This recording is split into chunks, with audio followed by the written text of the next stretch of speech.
Hello listeners, I just wanted to give a quick shout out to a fellow Australian podcaster, Daniel Craig, who produces the Creepy Crap podcast. He takes some of the most obscure horror movies and reviews them. It's great for a barrel of laughs, and I highly recommend you all go check it out if you have a penchant for bad horror movies and love to have a laugh about them. So go check out the Creepy Crap podcast wherever you get your podcasts, and you won't be disappointed. Daniel has been so kind to lend his voice in this very special intro. We hope you enjoy the episode.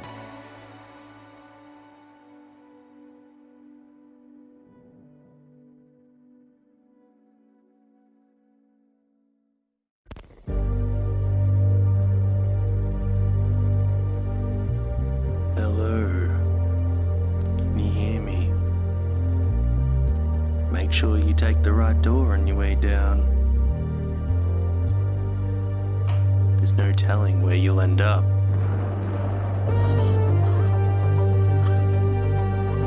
Can you make it through? To the night's end. I'll see you soon.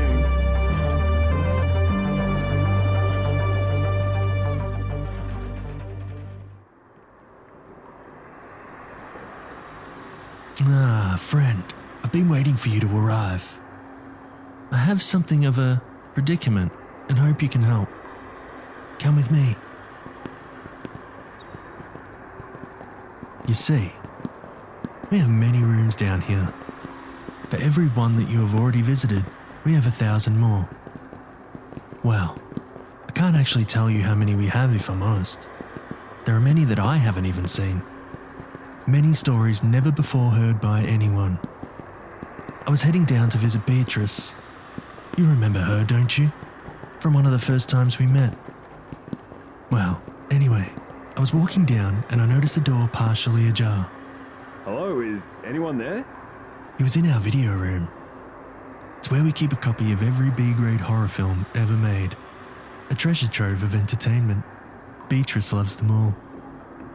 It turns out, this fellow believes that he knows you. Oh, there you are. Can you please tell this deranged lunatic to untie me and let me go? Gah, come on. I know you told me not to come down here, but look at this room. It's enough material to keep the Creepy Crap podcast going forever. I could not resist. So you do know him, huh? It isn't wise to tell people about this place. It's a great place for people to, I'll say, disappear. Come on, man, I promise I'll never come back. Well, what'll it be, friend? Beatrice was calling out for a snack earlier. Okay, I'll let him go. Just this once. Only because I cherish this friendship. Oh man, thank you. I won't forget this. By the way, I think something's carked it over there in the corner next to the Silent Night, Deadly Night films. It's getting a little ripe. You may leave now, fiend. Alright, God, keep your trousers on, Jimmy. Say, before I leave, I noticed you had a copy of Troll over there. Can I, maybe borrow that? Leave. Shit, alright. Make sure you listen to my podcast. It's the Creepy Crap Podcast. It's available on all major podcast platforms. Next time, we'll lock him in and make him watch Tommy Wiseau's The Room for eternity. Okay then. I have a great story for you this week. Have a seat. I'll put it on.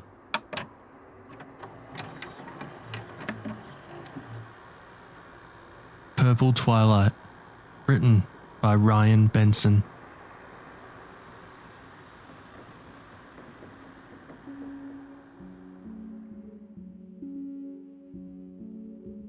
Simon, wrapped in thorns, burst from the bramble forest and dove off the cliff. Creeper vines trailed behind like ribbons as he plummeted towards the ocean. Words for flight spells raced in his brain, but fear overwhelmed his years of witchcraft. Instead of wasting it on incantations, he held his breath and slammed into the black water. Simon's body remained on the surface for seconds before slowly sinking like a doomed creature in a prehistoric tar pit. Unafraid, he floated as if in utero. Oxygen appeared unnecessary in this place. After the troubles in the forest, the temptation to rest called him, but he couldn't yield. Time continued its sprint. He must return to her. Return to Claire. Limbs flailed as Simon struggled to the surface of the viscous liquid until his head burst into the air. His tongue forced the gooey water from his mouth.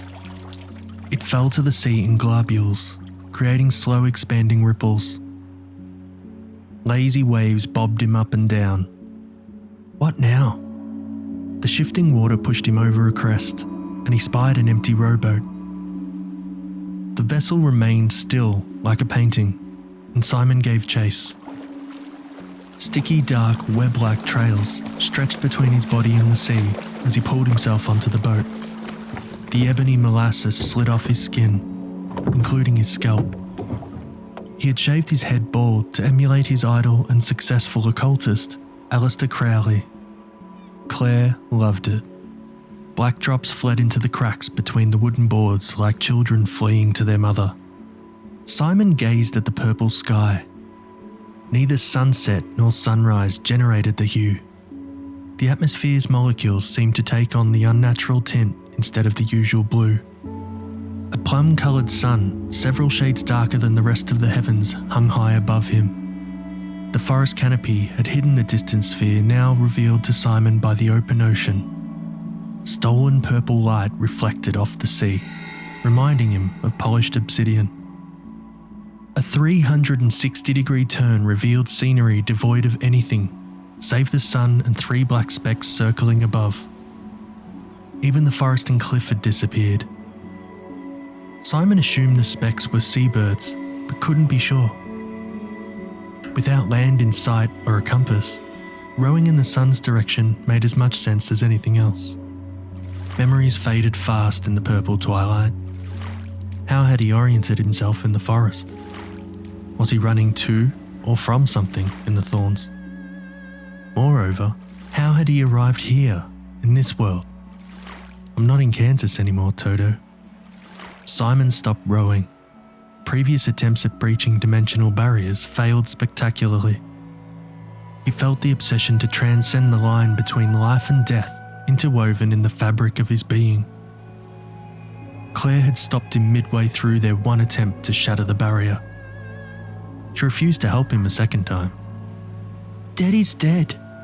No coming back," Claire said through tears. Incomplete pictures of himself dabbling in pills, Haitian zombie powders, and asphyxiation filled his head. Maybe his current whereabouts proved he had accomplished interdimensional travel without Claire's magic. If only his peers could see him now. Charlatan? Bah! If he crossed one way, he could pass back to Earth, or to life, or to wherever he and Claire called home. A bright light flashed to Simon's left, cutting him from his thoughts. A yellow orb the size of a fortune teller's crystal ball floated 10 feet away. As he rode closer, moving images appeared in the ball. Simon's mouth dropped. Claire. Even with his partial memories, he recognised her purple hair. Purple as the sky above. The straightened hair had been cut shoulder length, except for the left side of her head, which she shaved. Claire sat at the kitchen table, flicking through papers, with an official-looking letterhead. Legal documents? Insurance? Who cares? Sorrow had turned her deep brown eyes into red puddles. She lowered her head to the table, and her locks fell over her bare arms. Simon smiled and straightened his body. The orb served as a connection with Earth. He could try to crack and enter it, though this would require a dangerous amount of psychic energy.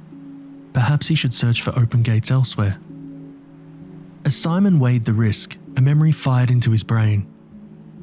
Claire broke her arm after falling down the ladder in their rental home. Where was her cast?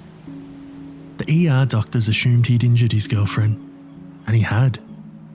But not in a jealous rage or alcoholic outburst. She served as a source of Simon's magic energy, a living ley line. The only catch lay in Claire's resulting seizure fits whenever he cast a spell. The stronger the magic, the worse the seizure. He remembered the rite in question, likely a prosperity spell to pay the rent, occurred in the cramped attic. Circumstances dictated they sit close to the ladder. Most of the floor remained open for the chalk drawings and candles.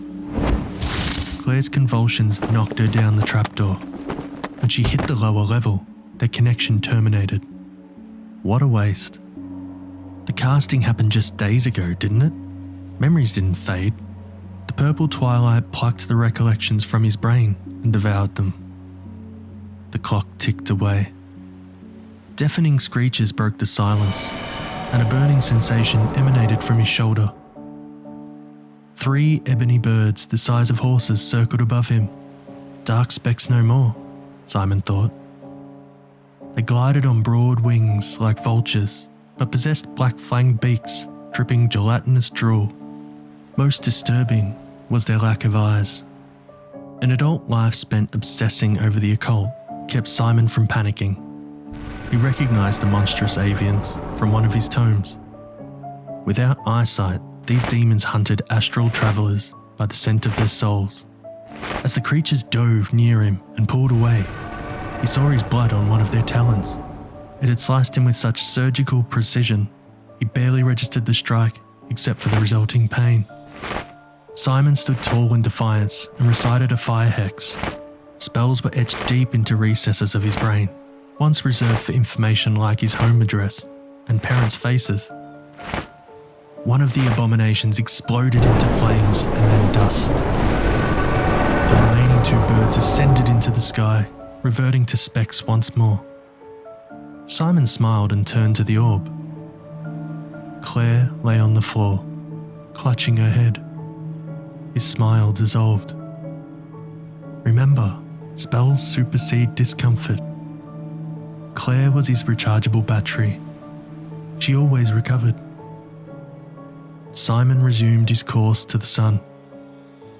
I'm coming home, baby. Nothing can stop me. Time passed, though Simon struggled to recollect if it consisted of hours or days. The deep claw marks on his shoulder served as evidence of an attack he had since forgotten. Only seascape and sky, as far as the eye could see. The oars sliced through the sludge water with surprising ease, and his arms never tired of rowing. The sun didn't move across the sky, but had swollen 5-fold in size, and faded from plum to what Claire would call lavender. 2 dark specks circled the sun, but Simon couldn't make out their naggingly familiar shapes. Probably birds. Another flash signalled the appearance of a second orb, though it shone only half as bright as the first.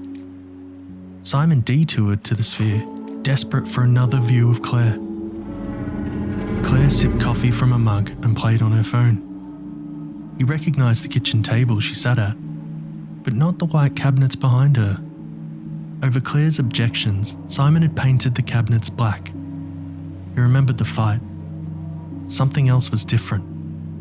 Her hair was brown.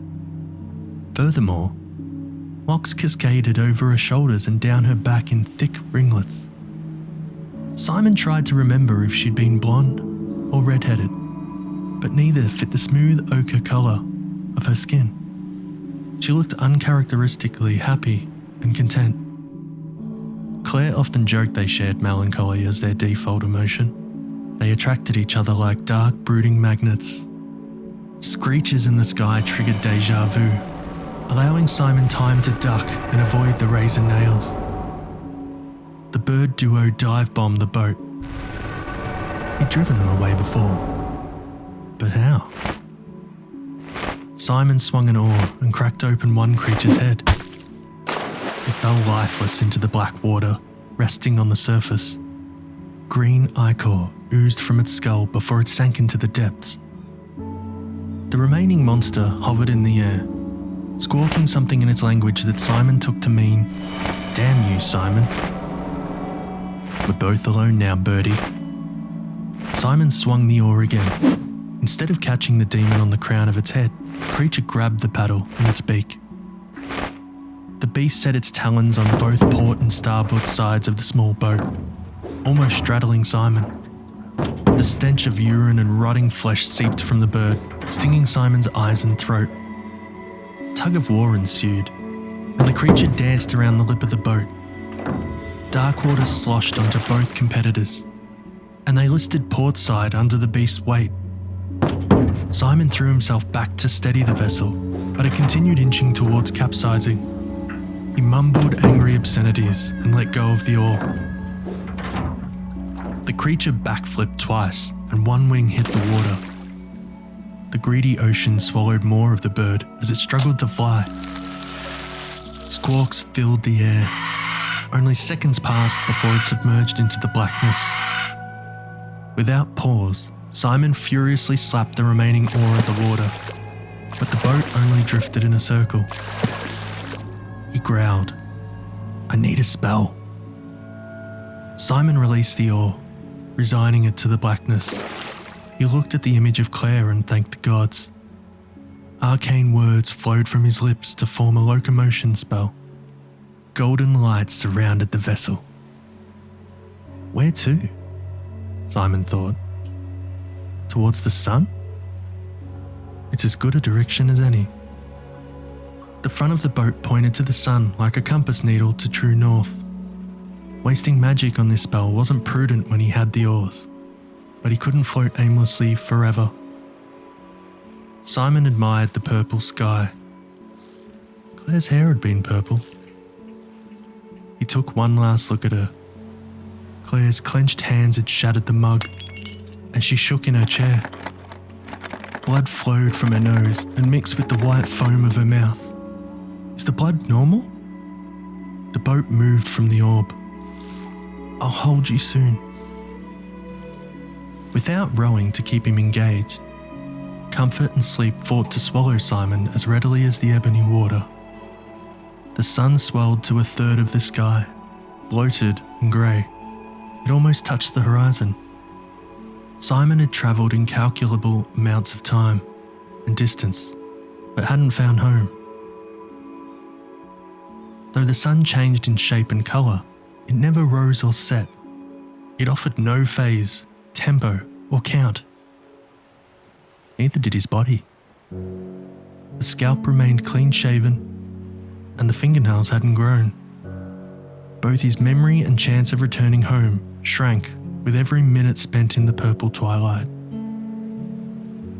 By the time the third orb materialised out of thin air, he'd forgotten the boat ever had oars. The third orb flickered, like a candle at the end of its wax. Simon feared this orb was the last. A Marina woman stood in the kitchen. She was beauty. She was love. She was pregnant. Her round belly revealed the final days of pregnancy. Simon attempted to calculate the days, months, or years since they last slept together, but arithmetic required numbers, not wild estimations. In the orb, a man stepped into view, startling both Simon and the woman. Simon narrowed his eyes. A clip-on ID badge swung from the mystery man's white button-down shirt as he draped his left arm around the woman and kissed her cheek. With his free hand, he pulled a rose from behind his back. Simon laughed at the corny, conformist gesture. The interloper's appearance screamed office drone. Simon never gifted her flowers, except black roses on Halloween. He waited with glee for the woman to laugh and throw the flower to the floor. Instead, she cradled the petals and drew it delicately to her nose. Choking coughs escaped Simon, and he fought the sensation to vomit. She had betrayed Simon. For the entire length of his memory, he had journeyed to her, despite the temptation to yield. The blackness of the water had shown him the freedom of oblivion, and the impossible cool warmth of the sea air invited him to sleep. Simon battled the contentment of the purple twilight for her, while she moved on. Simon shouted, "How could you?" He stopped. What was her name? He bit his fist. Who had forgotten who? Nothing else mattered. He had to return to her now. I will be with you soon. No time to look for an open gate. Simon scowled as he prepared one last spell. The power required for teleportation to the kitchen exceeded what he usually drew from what's-her-name. But maybe if he also used the unborn child. Sweat beaded on his forehead as the enchantment left his lips. He'd be home soon. They'd be together. In love. Simon grabbed the orb with his hands on each side as if to crush it. Break glass in case of emergency. The veil between the purple twilight and the earthly plane felt so thin. Then he saw it. The beautiful woman sang, rubbed her belly, and smiled. She smiled a smile unlike any he had ever seen. The pair had tried for kids, but it never stuck. Simon's hands shook. The orb's light poured from between his fingers. His chest heaved and teeth clenched. She never refused Simon's request for magic energy. She always recovered from spells before, but would her baby? Unbearable thoughts bored into Simon's soul. Had the spells prevented any hope for children? Had his aspirations killed their happiness? A demon had possessed him. It snuck through his defences once he opened himself to the occult. A devil named ambition. Now, after leaving Earth behind, power and fame shriveled to mundane. Only her love retained its worth. He released the orb and fell backward into the boat. The deep, rapid breaths slowed, and his tense body relaxed. Purple twilight wrung the last collections from Simon like the final droplets of juice from a crushed citrus fruit. There's only one thing I want. To remember your name. Simon recycled the locomotion spell's magic energy and fashioned a remembrance spell, sparing his living battery. The vessel's bright aura faded and it began to drift. The grey sun crowded out the purple sky. Simon lay motionless in the boat when a memory plucked from time by magic grew in his brain. Claire. I love that name. Anger and anxiety faded, along with what lay in Simon's head. She wasn't his battery. She wasn't even his Claire. Not anymore. I'll wait for you to come to me, Claire. Enjoy things until then. He closed his eyes. I'll rest. Simon's body floated apart like sand in the wind, leaving the boat adrift on an endless expanse of black glass.